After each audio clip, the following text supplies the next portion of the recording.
Welcome to OreoOlives.com. As you know, Oreo olives don't mix, but the abstract thought of putting those two words together has enlightened me to create a channel to discuss various topics. On today's episode, we're going to talk about show-off-ism.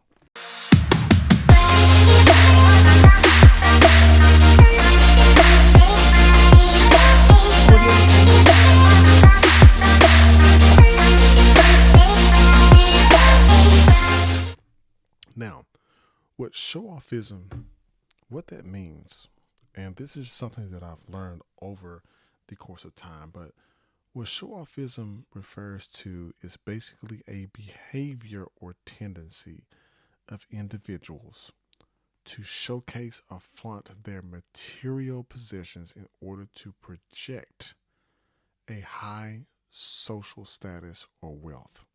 Now, many of us can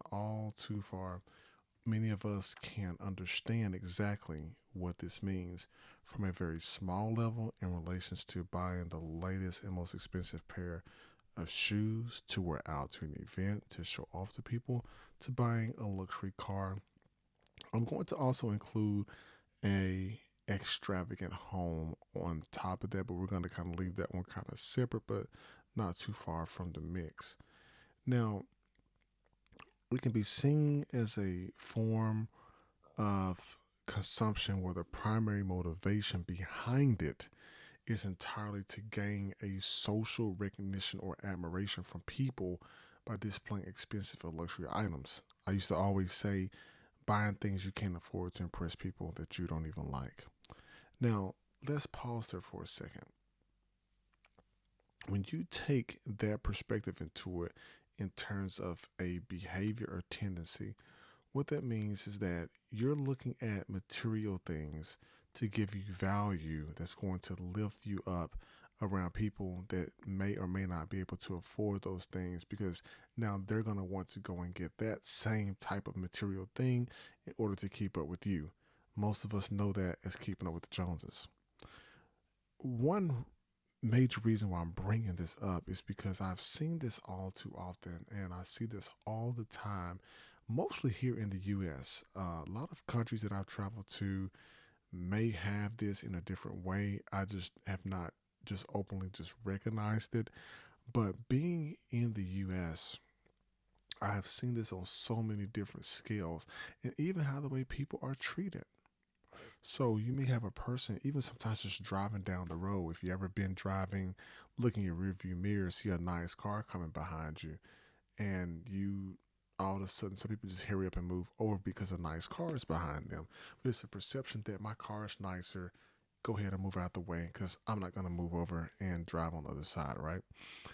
Check that out next time that you're driving down the road and you'll see exactly what I'm talking about. But when we consume these things, here's the kicker. When you buy those super expensive things, you're making somebody else rich. And that's not saying that they are bad in any way. What it's saying is that your priorities are a little bit different. You don't believe me? Try this simple thing. And I've actually experienced this and have actually seen this with my own eyes in multiple different communities. I can show you by riding through a community, which I've done it before, rode through a community, homes are almost $500,000, but the cars are probably have been like super affordable cars, almost cash cars, what I call them, super cheap vehicles, not too expensive. Just to give you a heads up, I've seen a $500,000 home and the person having a Toyota Corolla in the driveway. They didn't even have like super extremely extravagant cars. If they did, you may have seen either a BMW or Mercedes in that instance, and they were a pretty fair size. Maybe looking at the BMWs, probably of a 5 Series 3. Mercedes probably a C class. But then when you go across town to other communities, what you will see, homes could be tore all up, beat all up, but there's $60,000, $70,000 cars in the driveway. You've seen it. Chargers, um, uh, you know, lots of BMWs, Mercedes, Jeeps. I mean, all kinds of things. And what that what that shows you when you really think about it is the things that people invest their money in is completely different. Where on one side of town, people may invest in homes. They may not want a nice car, but they want a home and a nicer roof to put above their family, to put above their family head in that instance. They're going to invest in the property, their home, the yard, um, the boat. Where on the other side of the community, people may not want to own a home. They may just want to just have a nice vehicle because it is a nice vehicle. But I was reading somewhere once where it said like 13% of your income should go towards a car. Now, whether or not that's paying for a car, outright cash car, or overall the price of the car shouldn't be above a certain amount in order for you to be able to maintain that standard of living. And if you're living in the society that we're living today, people will much more want to get into debt than anything else. Now, how does this show-offism manifest within itself? Well, there's a couple ways that you can look at it. When you have show-offism, it manifests in various ways, such as you going out to buy or displaying a luxury car, designer clothes, designer watches, expensive jewelry, and those are basically a status symbol, meaning that you've made it. If you know anything about our community, what you will see is when you see a Cadillac or a Mercedes or BMW, it's almost like a sign of symbolism. It is a sign of a status symbol, meaning that because I have this, I want everybody to see exactly where I'm at and what my socioeconomic status is. And you can't necessarily judge the type of vehicle that a person has or the type of house that a person has. It means that they're extremely wealthy. Now, there are two different ends of the stick.